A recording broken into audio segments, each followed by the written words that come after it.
আসসালামু আলাইকুম। সবাইকে স্বাগত জানাচ্ছি। আমি নাসরুল ইসলাম তন্ময়। শুরুতে বিআরবি কেবল সংবাদ শিরোনাম জানিয়ে দেব এই মুহূর্তে হাতে পাওয়া সর্বশেষ গুরুত্বপূর্ণ আপডেট বাংলা সংবাদ। শুরুতেই থাকছে, আজিজ বেনজিরের মতো আরও দুর্নীতিবাজ সরকারের আশ্রয়েই আছে বলে দাবি করেছেন বিএনপি চেয়ারপারসনের উপদেষ্টা ও বিরোধী দলীয় সাবেক চিফ হুইপ জয়নুল আবেদিন ফারুক।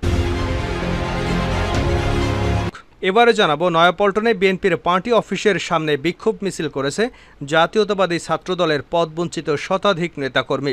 দুপুরে সদ্য ঘোষিত কমিটির বিরুদ্ধে অভিযোগ জানিয়ে বিক্ষোভ মিছিল করেন তারা। এ সময় তাদেরকে কেন্দ্রীয় কমিটিতে অন্তর্ভুক্তি করার দাবিও জানানো হয়। জানাবো, সাগরে লঘুচাপ বন্দরে ৩ নম্বর সতর্ক সংকেত এবং সমুদ্র বন্দরগুলোর উপর দিয়ে দমকা অথবা ঝোড়ো হাওয়া বয়ে যেতে পারে। ফলে দেশের 4টি সমুদ্র বন্দর চট্টগ্রাম, কক্সবাজার, মোংলা এবং পায়রা সমুদ্র বন্দরকে ৩ নম্বর স্থানীয় সতর্ক সংকেত দেখাতে বলা হয়েছে।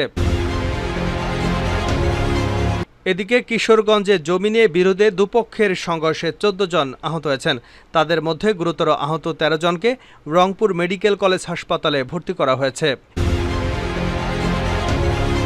এবারে থাকছে, আওয়ামী লীগের সাধারণ সম্পাদক এবং সড়ক পরিবহন ও সেতুমন্ত্রী ওবায়দুল কাদের বলেছেন, ভারত বিরোধিতার নামে আজকে যারা আন্দোলনের ইস্যু খোঁজার চেষ্টা করছেন তারা আবারও ভুল পথে হাঁটছেন। এবং সর্বশেষ জানাবো আন্তর্জাতিক সংবাদ, লেবানন থেকে ইসরায়েলে ব্যাপক হামলা চালিয়েছে লেবাননের প্রতিরোধ গোষ্ঠী হিজবুল্লাহ। সেনাদের একটি সামরিক ঘাঁটিকে লক্ষ্য করে এই হামলা চালানো হয়। শুক্রবার ভারতীয় সংবাদ মাধ্যম এনডিটিভির এক প্রতিবেদনে এ তথ্য জানানো হয়েছে। এতক্ষণ শিরোনাম শুনছিলেন, এবার বিস্তারিত। প্রিয় দর্শক, আপনি যদি এই চ্যানেলে নতুন হয়ে থাকেন, ভিডিওটি দেখতে দেখতে চ্যানেলটি সাবস্ক্রাইব করে আমাদের সঙ্গেই থাকুন। আর এই ভিডিও সম্পর্কে আপনি আপনার মূল্যবান মতামতটি কমেন্ট বক্সে জানিয়ে দিন। আর হ্যাঁ প্রিয় দর্শক, জানিয়ে দিন ভিডিওটি কোথা থেকে দেখছেন। সরকারের আশ্রয়ে আরও দুর্নীতিবাজ আছে ফারুক। আজিজ বেনজিরের মতো আরও দুর্নীতিবাজ সরকারের প্রশ্রয়ে আছে বলে দাবি করেছেন বিএনপি চেয়ারপারসনের উপদেষ্টা ও বিরোধী দলীয় চিফ হুইপ জয়নুল আবেদিন ফারুক।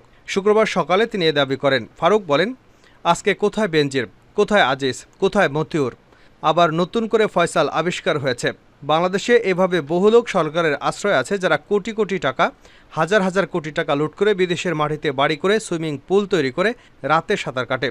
এসব লোককেও আপনাদের বের করতে হবে, নইলে বাংলাদেশের মানুষ আপনাদের কোনোদিনও ক্ষমা করবে না। তিনি বলেন, ওবায়দুল কাদের সাহেব যেভাবে কথা বলেন, বাংলাদেশের মানুষ অত্যন্ত সচেতন। ক্ষমতায় টিকে আছেন আমলাতন্ত্র দিয়ে, কিছু সংখ্যক আমলা দিয়ে।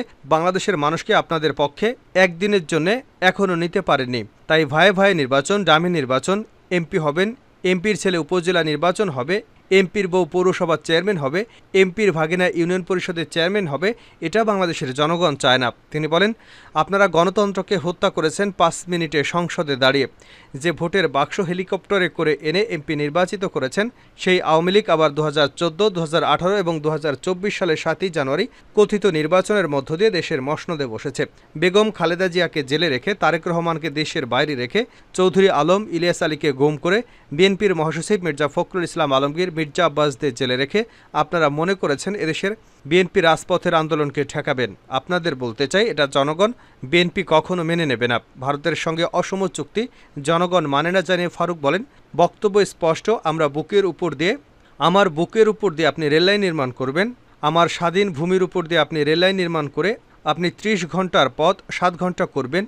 আমাদের আপত্তি একটাই, যে আমাদের সার্বভৌম দেশ, যে দেশের জন্য হাফ প্যান্ট পরে খালি গায়ে অস্ত্র হাতে যুদ্ধ করে দেশ স্বাধীন করেছি।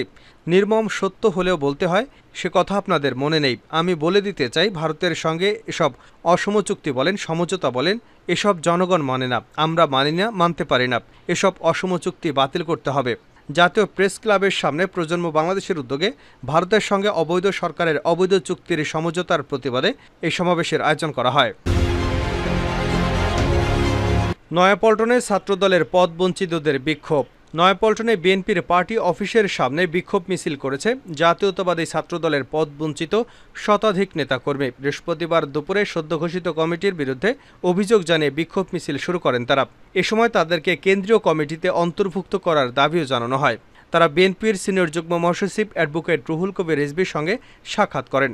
ছাত্রদলের সদ্য ঘোষিত 260 সদস্য বিশিষ্ট ডাউস কমিটি অনিয়ম এবং অসঙ্গতিগুলোর পাশাপাশি দীর্ঘদিন পদবঞ্চিত নেতাদের সাথে ত্যাগের কথা তুলে ধরেন। বিএনপির সিনিয়র যুগ্ম মহাসচিব পদবঞ্চিতদের আশ্বস্ত করে বলেন, ভারপ্রাপ্ত চেয়ারম্যানকে জানিয়ে সুষ্ঠু সমাধানের ব্যবস্থা গ্রহণ করবেন। পদবঞ্চিত নেতাকর্মীরা দাবি জানান, অর্থের বিনিময়ে যোগ্যদের বাদ দিয়ে সিন্ডিকেটের মাধ্যমে ছাত্রদলের কেন্দ্রীয় আংশিক কমিটি গঠন করা হয়েছে। 28শে অক্টোবরের পর রাজপথে থাকা অসংখ্য ছাত্রনেতাকে বাদ দিয়ে রাকিব নাসির কমিটি পরিকল্পিতভাবে নয়াপল্টনের কেন্দ্রীয় কার্যালয়ে ককটেল মেরে সেটি পদবঞ্চিতদের ঘাড়ে চাপানো হচ্ছে। এ সময় কেন্দ্রীয় কমিটিতে পদ নিশ্চিত না হওয়া পর্যন্ত তারা আন্দোলন সংগ্রাম চালিয়ে যাবার ঘোষণা দিয়েছেন। সাগরে লঘুচাপ, বন্দরে ৩ নম্বর সতর্ক সংকেত। বাংলাদেশের উপকূলীয় এলাকা এবং সমুদ্র বন্দরগুলোর উপর দিয়ে দমকা ঝোড়ো হাওয়া বয়ে যেতে পারে। ফলে দেশের 4টি সমুদ্র বন্দর চট্টগ্রাম, কক্সবাজার, মোংলা এবং পায়রা সমুদ্র বন্দরকে ৩ নম্বর স্থানীয় সতর্ক সংকেত দেখাতে বলা হয়েছে। শুক্রবার দুপুর 11টায় আবহাওয়াবিদ মোহাম্মদ বজলুর রশিদ এ তথ্য নিশ্চিত করেছেন। তিনি বলেন, পরবর্তী নির্দেশ না দেওয়া পর্যন্ত এই সতর্ক সংকেত জারি থাকবে। তিনি জানান, সক্রিয় মৌসুমি বায়ুর প্রভাবে উত্তর পশ্চিম বঙ্গোপসাগর এলাকা এবং তার আশপাশে একটু লঘুচাপ সৃষ্টি হয়েছে। এর প্রভাবে উত্তর বঙ্গোপসাগর এলাকায় গভীর সঞ্চালনশীল মেঘমালা সৃষ্টি হয়েছে। ফলে উত্তর বঙ্গোপসাগরে অবস্থানরত মাছ ধরা নৌকা এবং ট্রলারকে পরবর্তী নির্দেশ না দেওয়া পর্যন্ত উপকূলের কাছাকাছি এসে সাবধানে চলাচল করতে বলা হয়েছে। নীলফামারীতে জমি নিয়ে দুপক্ষের সংঘর্ষ, আহত 14। জেলার কিশোরগঞ্জে জমি নিয়ে বিরোধে দুপক্ষের সংঘর্ষে 14 জন আহত হয়েছেন। তাদের মধ্যে গুরুতর আহত 13 জনকে রংপুর মেডিকেল কলেজ হাসপাতালে পাঠানো হয়েছে। বৃহস্পতিবার বিকেলে উপজেলার কেশবাগ গ্রামে এ ঘটনা ঘটে। এলাকাবাসী জানান, কিশোরগঞ্জ ইউপি সদস্য রফিকুল ইসলাম এবং তার চাচাতো ভাই মমিনুরের অপর ভাইদের সঙ্গে দীর্ঘদিন ধরে জমি নিয়ে বিরোধ চলে আসছিল। ওই জমিতে মনির সহ অপর ভাইরা গিয়ে গাছ রোপণ করেন। খবর পেয়ে রফিকুল ইসলাম তাদের বিরোধের সেই জমিতে গাছ রোপণের বিষয়ের কথা বলতে গেলে উভয়ের মধ্যে তর্ক বিতর্ক শুরু হয়। এক পর্যায়ে তারা সংঘর্ষে জড়ান। এতে উভয় পক্ষে 14 জন আহত হয়েছেন। আহতদের সবার বাড়ি কেশবাগ গ্রামে। তাদের মধ্যে গুরুতর আহত 13 জনকে উন্নত চিকিৎসার জন্য রংপুর মেডিকেল কলেজ হাসপাতালে স্থানান্তর করেছেন উপজেলা স্বাস্থ্য কমপ্লেক্সের চিকিৎসকরা। কিশোরগঞ্জ উপজেলা স্বাস্থ্য কমপ্লেক্সের দায়িত্বরত চিকিৎসক রহিমা রঞ্জন বলেন, আহতদের মধ্যে 13 জনের জখম গুরুতর হওয়ায় রংপুর মেডিকেল কলেজ হাসপাতালে স্থানান্তর করা হয়েছে।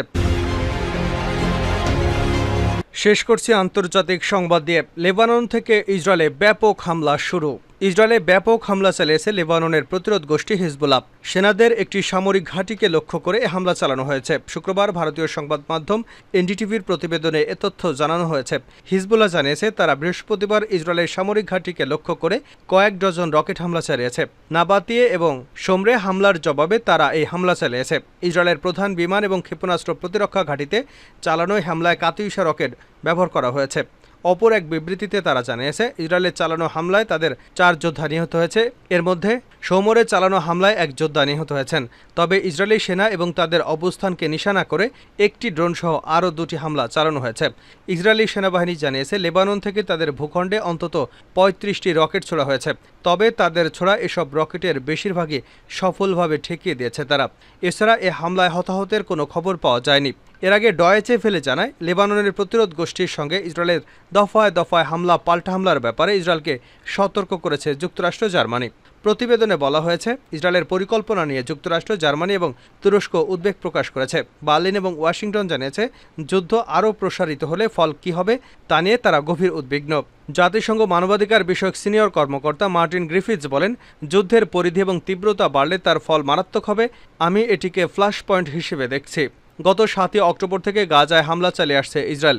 দেশটির এই হামলার পর থেকে সংঘাতে জড়িয়েছে লেবাননের হিজবুল্লাহ। অন্যদিকে হামলায় ইসরায়েলকে সহযোগিতা করে আসছে যুক্তরাষ্ট্র সহ বিভিন্ন দেশ।